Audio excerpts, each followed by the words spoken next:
शादी हो रही है, उसका किसी के साथ चक्कर चल रहा है।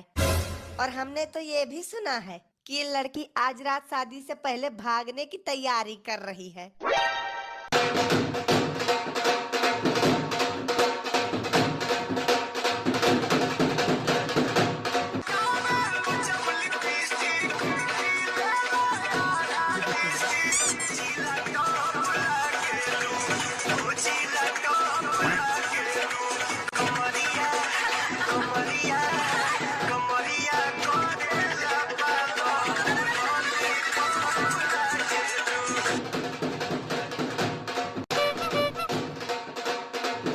अरे यार, थोड़ा जल्दी हाथ चलाओ। इतना धीरे काम करोगे तो विदाई भी हो जाएगी, लेकिन तुम्हारा टेंट नहीं लग पाएगा।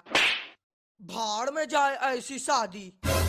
8 किलोमीटर से पैदल चल के आ रहे हैं, लेकिन किसी की खोपड़ी में ये नहीं घुसा कि चले फूफा जी को बिठा लाए गाड़ी पे। फूफा जी? अरे फूफा जी नमस्ते। और बताइए यहाँ कैसे आना हुआ? कैसे आना हुआ मतलब तुम्ही ने शादी का न्योता देकर हमें यहाँ बुलाया और अब पूछ रहे हो कि कैसे आना हुआ? भूल गए वो दिन जब तुम हमारे आगे नाक रगड़ कर कह रहे थे कि फूफा जी शादी में आपका आना बहुत जरूरी है। अरे हमारे कहने का मतलब है कि आप यहाँ तक किससे आए? ट्रेन से, बस से या बाइक से? खाक ट्रेन और बस से आए हैं। ऐसी खंडहर जगह घर बना के रखे हो जहाँ बाइक तो छोड़ो, साइकिल भी नहीं घुस पाती। पूरे 8 किलोमीटर से पैर रगड़ते आ रहे हैं। चलो बढ़िया है, भला इसी बहाने पैरों की कसरत हो गई। हे बेटा सुनो, जरा इधर आओ।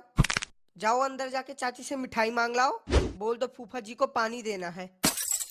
मालिक, अरे ओ मालिक, वो कह रहे थे कि गाजर का हलवा बनाने के लिए काजू कम पड़ रहा है, तो जरा 25 किलो काजू और 15 किलो बादाम मंगवा देते। काजू खत्म हो गया? मतलब हमारी समझ में ये नहीं आ रहा है कि तुम लोग हलवाई बन के खाना बना रहे हो या डाकू बन के हमको भिखारी। नहीं फूफा जी, अब आप ही बताओ।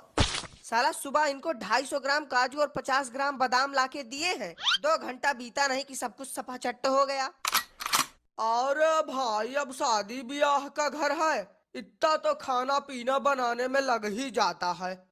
खाना बनाने में नहीं, ये सब इनका शरीर बनाने में लग जाता है। जितना सामान आता है उसका आधा तो इनके पेट में चला जाता है। अच्छा, जब यही बात है तो लियो, बना लियो खाना, हम नहीं बनाएंगे। अरे यार, इन हलवाइयों का नाटक भी एक सिरदर्दी है। लीजिए फूफा जी, मिठाई खाइए। साला मिठाई के नाम पर हमको लड्डू खिला रहा है, और वहाँ देखो कैसे घपाघप गुलाब जामुन ठूसे जा रहे हैं। साला यूपी की शादियों में फूफा को बुलाते ही है बेइज्जती करने के लिए।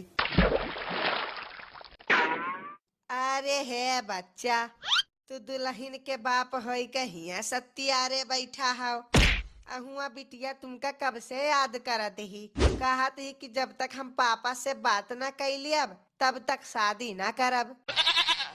अब कौन सी नई मुसीबत आ गई दादा? तुम चलो, हम आ रहे हैं। फूफा जी आप यहाँ बैठ के मिठाई खाओ और सारी व्यवस्था देखो, हम 10 मिनट में आते हैं। देख लेना बेटा, तुम अपनी इस बेइज्जती का बदला हम तुम्हारी इज्जत उतार के लेंगे। अरे वाह दीदी, कहाँ से लगवाई तुमने ये मेहंदी? डिजाइन तो बहुत बढ़िया है, हमने भी लगवाई है, लेकिन हमारी तो बहुत बेकार लग रही है। हाँ तो बढ़िया लगेगी ही, आखिर पूरे 6,000 रुपए देकर ब्यूटी पार्लर से जो लगवाई है। तुम्हारी तरह थोड़ी ना कि 60 रुपए वाला कुप्पी ला के पोत डाली। अरे हे बहनी, ज्यादा हवा में ना उड़ो, क्योंकि तुम्हारे ये 6,000 रुपए जल्दी ही पानी में मिल जाएंगे। अब बैठ कर माथा पीटो कि हो गए 6,000 बर्बाद। अब जिसकी औकात नहीं है इतना खर्चा करने की, वो तो बोलेंगे ही ऐसा। बहिनी, औकात तो हमारी इतनी है ना कि तुमको यही खड़े खड़े खरीद ले, लेकिन बात वही है कि जब ये शादी होगी ही नहीं तब खर्चा क्यों करे। अरे दीदी, लगता है कि तुम अपने पड़ोसी के घर की शादी देखकर अंधरा गई हो, तभी तो तुम्हें ये सारी चीजें दिखाई नहीं दे रही।